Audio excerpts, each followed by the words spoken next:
સુરતમાં છેલ્લા ઘણા સમયથી મંદીનો માર સહન કરી રહેલા રત્ન કલાકારો માટે હીરા ઉદ્યોગ વર્તુળમાંથી સારા સમાચાર આવ્યા હોવાની વાત સામે આવી છે। અમેરિકામાં ડાયમંડ અને જૂનો સ્ટોક પૂર્ણ થતા રફ ડાયમંડની માંગ વધી હોવાની વાત સામે આવી હતી। જો કે આ સમગ્ર વાતને ડાયમંડ વર્કર યુનિયન દ્વારા વખોડી કાઢવામાં આવી હતી। શું કહ્યું ડાયમંડ વર્કર યુનિયનના ઉપપ્રમુખે, આવો જોઈએ। હીરાનગરી સુરતમાં છેલ્લા ઘણા સમયથી મંદીના કારણે રત્ન કલાકારોની હાલત કફોડી બની છે।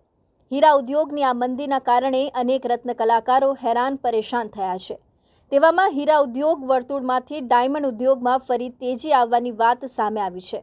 અમેરિકામાં ડિમાન્ડ અને જૂનો સ્ટોક પૂર્ણ થતાં રફ ડાયમંડની માંગ વધી છે।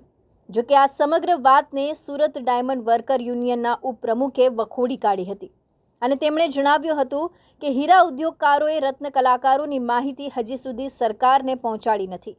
તેથી સરકારને માલુમ જ નથી કે કેટલા રત્ન કલાકારો સુરતની અંદર કામ કરી રહ્યા છે, જેથી રત્ન કલાકારો માટે બજેટમાં પણ જોગવાઈ થઈ શકતી નથી। અત્યારે તેજીની વાતો વચ્ચે રત્ન કલાકાર પીસાઈ રહ્યું છે। સાથે જ અડાજણમાં એક રત્ન કલાકારના આપઘાત મામલે પણ ભાવેશ ટાંકે નિવેદન આપતા જણાવ્યું હતું કે આ આપઘાત સુરતના હીરા ઉદ્યોગ માટે કાલી ટીલી સમાન છે। Gems and jewellery export promotional council દ્વારા જે એક્સાઇઝ ડ્યુટી ડાયમંડ ઉદ્યોગમાં હીરા ઉપર જે છે 5% એની ઘટાડીને 2.5% કરવા માટે આપણા ભારત દેશના નાણામંત્રી શ્રી નિર્મલાજી સીતારમણને રજૂઆત કરી હતી। પરંતુ એ રજૂઆતને અમે સમર્થન પણ આપ્યું હતું કે ડાયમંડ વર્કર યુનિયન દ્વારા અમારું સમર્થન છે। જો એક્સાઇઝ ડ્યુટી ઘટતી હોય તો ઉદ્યોગને ફાયદો છે, પરંતુ ગુજરાત સરકાર કે ભારત સરકાર દ્વારા આમાં કોઈ જે પણ જાતનો નિર્ણય લેવામાં આવ્યો નથી। ત્યારબાદ ગુજરાતના બજેટની અંદર લેબ્રોક ડાયમંડને 7 કરોડની જોગવાઈ કરવામાં આવી। આવડી મોટી ઇન્ડસ્ટ્રીની અંદર 7 કરોડની જોગવાઈ એક નાની બાબત કહેવાય અને લેબ્રોક ડાયમંડને પ્રોત્સાહનની સાથે સાથે રિયલ ડાયમંડને પણ પ્રોત્સાહન આપવું જોઈએ, એ સરકારને પણ વિચારવું જોઈએ। ત્યારબાદ અમારે આજે સુરતની અંદર લાલ બત્તી સમાન જે કિસ્સો બન્યો છે, મયુરભાઈ ચૌહાણ કરી 41 વર્ષીય અડાજણની અંદર રહે છે। એમના પરિવારનું ભરણ પોષણ કરતાં કરતાં એ 30,000નું કામ કરતા હતા।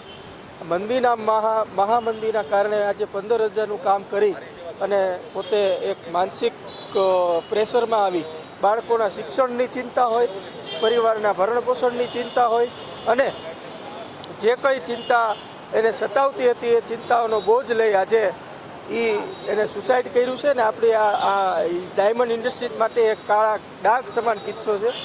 આમાં ઇન્ડસ્ટ્રીના લોકોએ, માલિકોએ આગળ આવી અને રત્ન કલાકારોને મદદ કરવી જોઈએ। ગુજરાત સરકારના બજેટની અંદર રત્ન કલાકારોને કાંઈ પણ આપવામાં આવ્યું નથી।